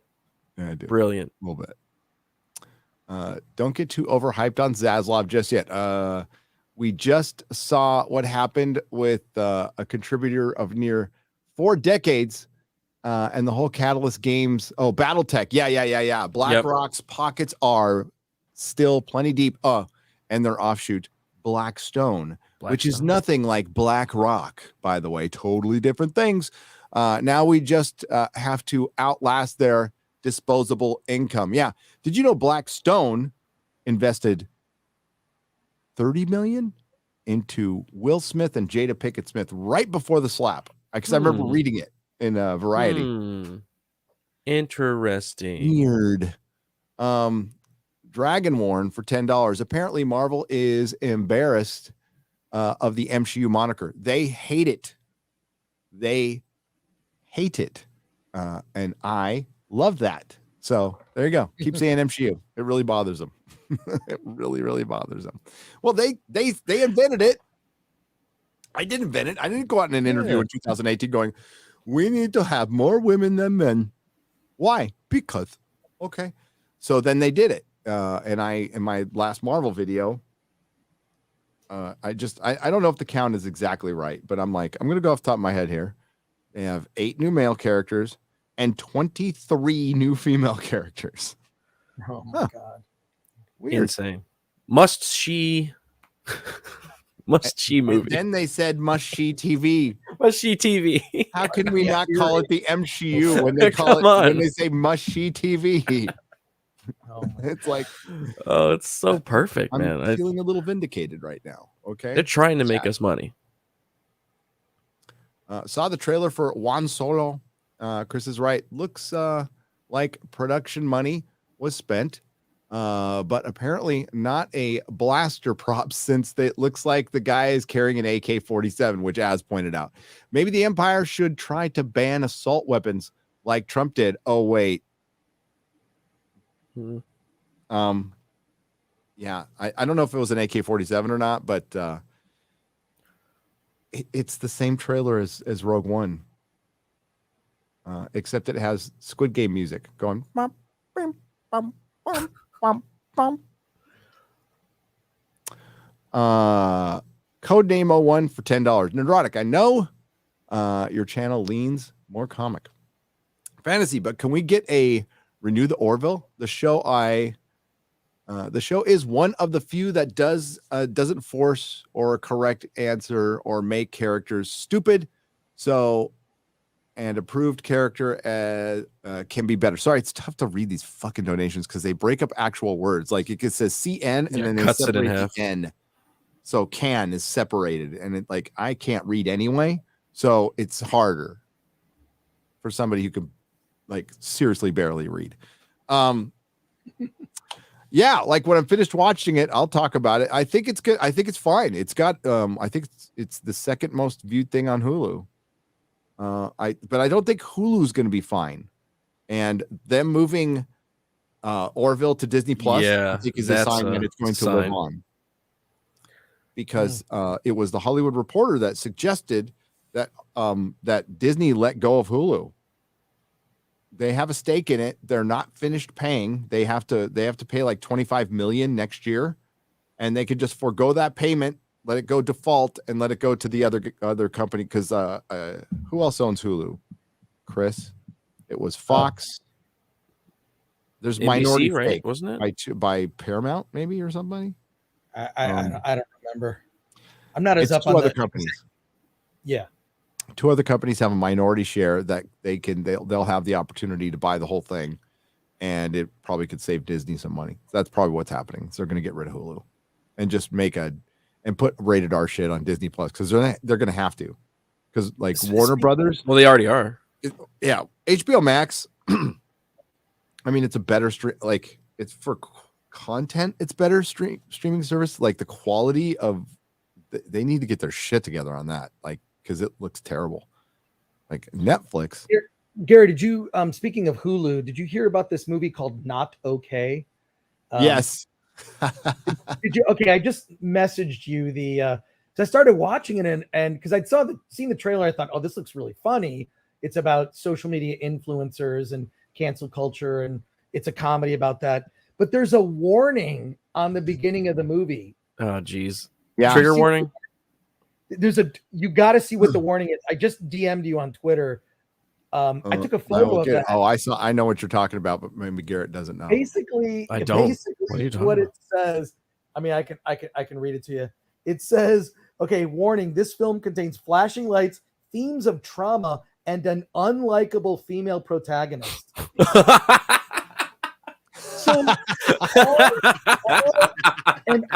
So all women just have to be likable and be perfect and do nothing wrong. You can't shatter that worldview. Look, all women are right at all times. They never lie.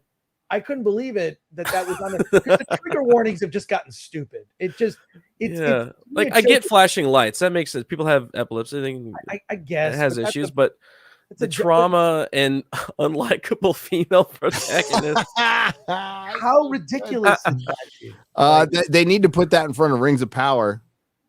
I mean, like this is where we're going now. To me, it shows a profound lack of respect for the audience, that we're all stupid, and you're doing women a disservice by making them perfect and incapable of wrongdoing. Yep. They're not. That's not human. That's not human. I love Katie Sackhoff, Starbuck from fucking Battlestar Galactica. It's one of my favorite female characters ever. Yes. Love her. Yeah. And awesome. Yeah. And she's good at other stuff too. Like better at a YouTube channel. Longmire. That was pretty good. She was pretty good in that. But there's it's never been about like men. It's degrading the male characters to make these Mary Sue unlikable. Like for some reason now, female empowerment is sitting like a dude, acting like a dude, and being a total asshole. By the way, that's not dude empowerment either. Okay. It's not human empowerment to be a fucking asshole. I don't mind it. Like if you want a man spread, I don't give a shit really, but it's just, it's when you have little Morphin Clark on the cover of Empire, like sitting with, if her legs were any wider, like a Balrog would come out of her vag. And she has like a dagger that's supposed to signify a big old cock in her hand. And then she's got like this giant sword hilt. So big that I had to ask Shad. I'm like, is this real? When it's Galadriel, like the most feminine, beautiful, elegant character, they took and said, let's make her a man and put her in armor and open her legs. That is pisses me off, dude. It is. And those turnarounds that they put up, so cringe. They're so bad. Like people are putting soap opera music to it and shit. It's so good. Like the fans are. I don't know if you saw the comments. That's where we can end. We're gonna wrap things up. But I don't know if you guys saw the comments for the Rings of Power Comic-Con trailer. No. It has been hilarious. Okay, It's vicious. I love how every single time they put out a piece of content, it gets instantly ratioed. It's beautiful. And it's not even just YouTube, it's across the board. It's so good. Okay. Let's see. Oh, I need to pull that over there so we can get to the comments. Oh, my comments up there. It only they fucking bury my shit. I think I'm a little banned on that channel.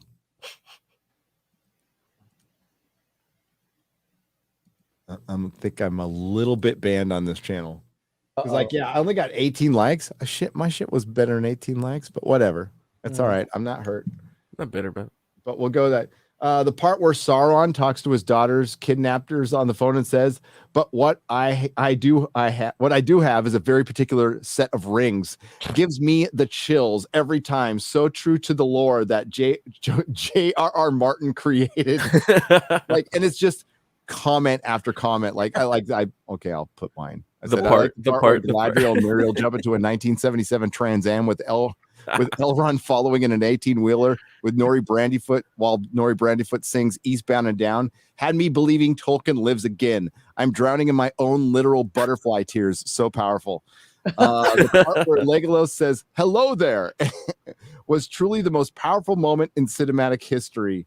The part where Harry Potter put on sunglasses and said, "I'll be back," then jetpacked to have tea with Darth Vader brought me to tears. Tolkien would be so proud of how they upheld his legacy. And it goes for hundreds of fucking comments. It's so good. And you can't fight this. This isn't like, this is some alt-right attack. No. No, not at all. You're just getting made fun of. Yeah, you're just getting fucking clowned. And that is that's how you beat everything. Is like this is your bouncy castle at the trucker protest. This is what it is. It's the same thing. Just like do it in a fun way, and they cannot fight this. And it's like, seriously, this is how it goes on and on and on and on. I mean, like, this has been going on for a week, 2 weeks. So there's thousands and thousands. You know they're watching. They're reading them. You know they're reading them. Like some poor guy's gonna go through this and go, guys. When Hagrid they're making fun of us, man. You're a hobbit, Harry, gives me chills. The part where Galadriel said "Avengers Assemble" was just amazing, gives me chills. Well done. It goes on. It's beautiful. You guys won. Dude, it's almost like Morbius. It's almost the meme of Morbius. Like, it's so good to clown on this show every single time they drop something. I can't wait till this comes out. Oh, dude, I cannot wait. We are less than a month away. I have chills. I have chills. I have chills. This is like, my nipples are getting hard. This is like Christmas. Rock hard right now. Wait. I can't fucking wait. We'll read a couple more donations, then we'll get out of here. Thank you all for watching. By the way, there'll be a Square Up on Sunday. Okay, so Square Ups are resuming on Sunday. Member stream tomorrow. I'll be recording a video tonight, maybe 2. Because you're going to see some Nerdrotic Daily stuff. We got to talk about Batgirl, House of the Dragon. I'm going to go over the whole Bleeding Fool article for House of the Dragon. That'll probably go on daily. It'll just be like a low tier. Yeah, low tier content. Why not? High tier, Nerdrotic Daily, dude. Almost at 100,000 subs. We're nearly there. But Perry gets the well, if they give us the play button, Perry gets it. Because he runs the channel with me, so I'm gonna make sure he gets it. Because it's that channel's half his. So give Perry support. Stop the Asian hate and support Nerdrotic Daily, or the Canadian hate. You can choose either one. Really. Bane Coof for $5. I don't know how many times do I have to say this. Have you ever seen the meme? Looks don't matter. Says the beautiful, money doesn't matter, says the rich. These people inherit and love, have tons of money. They do this for virtue and to ease conscience. You're right. You're absolutely right. I mean, all the virtue signaling is, please don't burn down my mansion. That's what it is. That's all it is. Passover. Why do you think they were like putting the blood of the lamb? They were fucking applauding all that fucking burning that was going on during the summer of love, because they were scared to death that they were going to like turn up the street, and they almost did, by the way. And when they did in New York a couple of times, some people were like rooting it on. Then they're like, these criminals are outside of my house. I didn't mean in front of my house. Yeah. God. Yeah, that's all it was. Houses that are usually secured by guards with scary black rifles. Oh man, I just think of Jar Jar Abrams again. I told the story again. I'll tell, like, people people wonder, like, why do you have such a hate boner for this guy? And I'll tell you exactly why. When Summer of Love was happening and shit was burning, he fanned the flames. Bad Robot put out a list, right? I mean, like, this is when LA was on fire, San Francisco on fire, and on this list, there's a Bad Robot fucking commie fist up. And it says, no more white comfort, from a movie production company in the middle of fucking riots. Like, that guy should never be forgiven for this. He should never fucking work again. He should be slapped across his face by his mama or whatever in Minecraft. Fuck that guy. Fuck that guy. Fuck his organization. I hope it burns. Gandalf identifies as Harfoot. Harfoots are hobbits for $5. Great meeting all three of you at the G4 doc at Comic-Con. Oh, yeah, that's great. It's great meeting you. For not referring us to as Filipinx. The letter X does not exist in the Filipino language. I know. I said it like my comic shop was on the border of Daly City, so half my clientele was Filipino. They would fucking hate that. I promise you, they would hate that so much. But yeah, dude, your doc is excellent, and I really got what you were trying to do. Well, I think it was really good. You even like spoke aloud kind of the theme I was talking about earlier, which is there's corporate press and corporate media, and I believe that G4 at the beginning like really started organically with like I first of all, it's an accident that it was ever on TV. I just said funny shit on the internet, and but now it's just it's changed. The media's changed. I think people's trust has now shifted to just individual creators who have something to say, like, and I've seen that shift. I've been witness to it, and I'm grateful that I've been a part of it. I just was never, and so seeing that shift is kind of what it's about, like underneath the surface. And this is sort of like also to reminisce about the golden age of the rise of geek culture, and then where we are now. Just a little bit about that perspective, but it's going to be very different when you see the final version of the doc, Gary. It's going to be we're just doing massive like tightening and adding stuff, and we found, like, not to give away a spoiler, but we found some raw video footage of Eric Andre's cock, and that full frontal, maybe in the doc in some form, maybe blurred, we'll see. But yeah, no, it's just last minute we're getting all these like little things we're putting in. So thank you for all the compliments and the support. Dude, it was very great, Doc. It was really great. And I think it is kind of like I said, it's bigger than G4. It shows what fandom was in this like really great, I think the last great era of fandom. It was the last great era of fandom. Everything went. We were all getting along. Everything was fucking cool. The art was really good. People were talking about G4 in my shop every day, like every fucking day. You guys were like you represented all of us. Yep, you did. And no one was being called a racist. There was no like, and if anything happened that was weird, it was always turned into a joke. That was the whole we were trying to say. It's just like, well, something weird happened. You sort of joke about it rather than, you just I feel like going after the audience is, I don't understand why that's not like just in a like handbook of what not to do. Exactly. So it's crazy. No, like it's when joking used to be embracing the absurdity of life. Yeah. Like that's what comedy, that's what like or even satire is supposed to be. And it is talking about like these really ridiculous things. Like it is absurd that so many kids are obsessed with gender, Yeah. Like I kind of wish, I mean, I always wish my dad was alive, but I wish he was alive to see this, to know, like, see how like not like I was pretty bad as a kid. I was pretty bad, but I like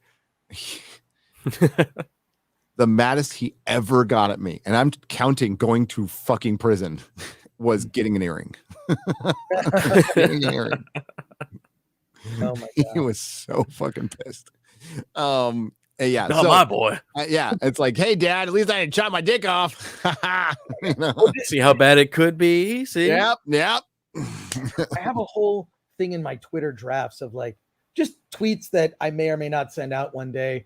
And one just sort of very innocuous. It's like, do you remember when we used to celebrate kids for like getting good grades, doing well in school, or getting on the honor list? Like, can we go back to that? I feel like we're celebrating the wrong things, or things that shouldn't matter all that much. I would agree with that assessment, Chris. Yeah. I think that's a very logical, like really common sense thing. Like we are celebrating a lot of stupid shit. Right. That's dangerous. I mean, it's downright dangerers. We're celebrating changing the truth. That's not a thing to celebrate. Yeah. And like when I go on Twitter, or any of us do, and we just say something like really matter of fact, like only women can get pregnant. The Last Jedi sucks, It's like, and that's like, ooh, that's controversial. That's not controversial. It's not controversial. It's like, it's controversial on Twitter. Okay. But you go to the auto shop, you go to like your local restaurant, and you start trying to push that, oh, men can get pregnant too. People are gonna go, no, they can't. Shut the fuck up. I could be wrong, but I think the first trigger warning before a movie was Frankenstein in 1931. Maybe. I remember there being a warning for that, but it was like scary. It scared the shit out of people. That's such a great movie too. Yeah. And Young Frankenstein is just as good because they used all the props. It was great. Right. I love to tell Gary, Frodo, your master of ring is now flying away. I love when Gary tells Frodo, you're master of the ring, and then flying away in an Iron Man suit in the Rings of Power. Yeah, it gave me chills. It gave me chills. I'm shaking. I feel like I have brain damage from witnessing so much bad storytelling over the past decade. I'm rereading Lord of the Rings in order to heal. Good. I cannot recommend that enough. Who brought it up yesterday? Andy Serkis. How do I say his last name? I never say Circus. Sorry. He does a new reading of. Now I like Robert Inglis. Yes, but Andy does do a new reading of Lord of the Rings, and so I think it was Lofty on TMNT brought it up. It is a very good reading on Audible. Andy Serkis is a really good narrator. Read the book, because then you'll be your own narrator. There you go. And there's so much Tolkien beyond. Like, go ahead, read Hobbit, Lord of the Rings, get into the Silmarillion, and then there's so much more. There's so much more, and it's really good. Yeah. And then be inspired. Go make something new.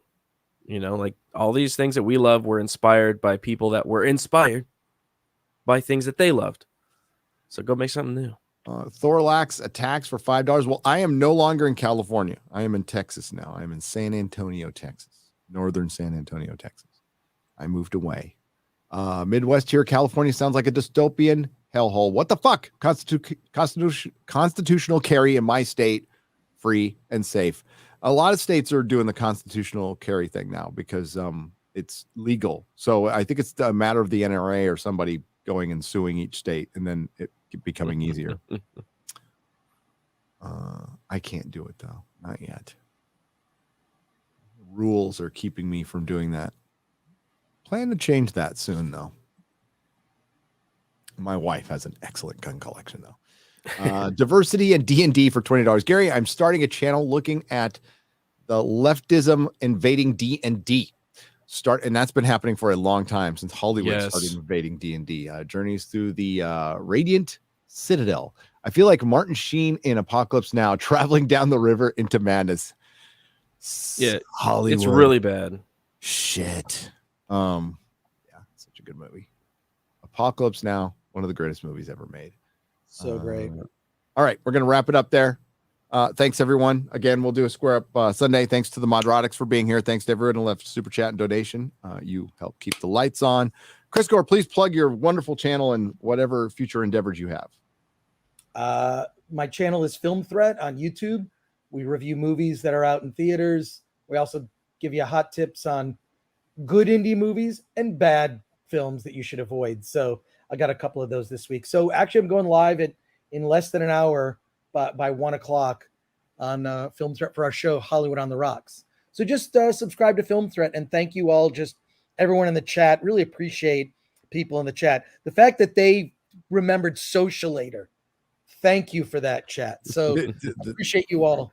And Chat's always on point. They're the best. Chat is on point. And also, you were talking about, having a sense of humor. The reason I'm such a fan of, both you and Garrett and everyone on FNT and constantly are being introduced to cool new people is you guys all have a sense of humor about yourselves.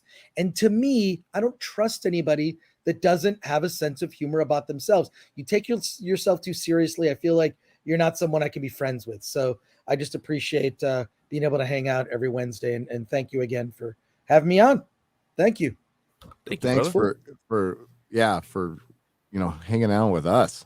The honor is ours. I know. Yeah. What are you talking about, dude? Like, it's not even a joke. I'm a total idiot. So thank you. Awesome. Quarter Black. Yo, today, how you doing? I'm doing good, dude. Dude, great. I love hanging out with you all the time, man. It's a good time to be alive. And today at 6 p.m. Central Standard Time, I'm going to be on Deprogrammed with Carrie Smith. She's going to do an interview with me for some reason. I don't know why, but I'm going to take it anyways. I'm going to have fun, and we're going to talk about life. So there's plenty of live streaming after this, folks. You got great entertainment. You got Film Threat with Chris Gore, and then you can check out Quarter Black with the great Carrie Smith. Carrie Smith's awesome. Who is really too good for this world. I'm not kidding. She is one of the nicest people to ever live. She's awesome. Yeah, big fan of her. Just passed Deprogram. Just passed, I think, 12,000 subs. Okay. Yeah, and it's just gonna rock it up. Her one of the smartest ladies out there, and really, if you want to just have it broken down, like how what the impact the woke invasion or poisoning of our culture has, she will do it. Because she is a former SJW, but not one of those. She's real. Mm. She's really flipped from SJW. So that definitely you can hear how this happens and how it's cult-like behavior. Because it is. Yep. Really is. It really is. So thanks everyone. Thanks you guys. It's always an honor doing a live stream with you, and mostly but with the chat though, because they're the best. Thanks to all the new members. We'll be back next Wednesday with this show. Next live stream. What's up, Epic Mike? How's it going? She is amazing. Epic Mike. Epic Mike's cool beans. I like him. Friday Night Tights with Carrie Smith. That's right. That's right. And Disparu. Our boy Disparu. He's doing so good. He's such a great channel. Nothing but sky's the limit for that dude. Him and European Lore. They're doing great Rings of Power stuff. Those guys. I as soon as their videos come up, I'm watching them. Yep. So, it's one of those channels that you find early on. And you go, what the hell? Why are there not 1 million people subscribed to this channel right now? Mm-hmm. So go watch their videos. They're so I'm waiting for him to play his keyboard though. Do you think he'll do that for us on Friday Night Times? I think we could pressure him into it. I think I will. All right. Ciao, everyone. See you next time. See you Friday. Later, Gator. Oh, wait. I am not gay. I have relationships with women, sex with men. And I got news for you. That means you're gay.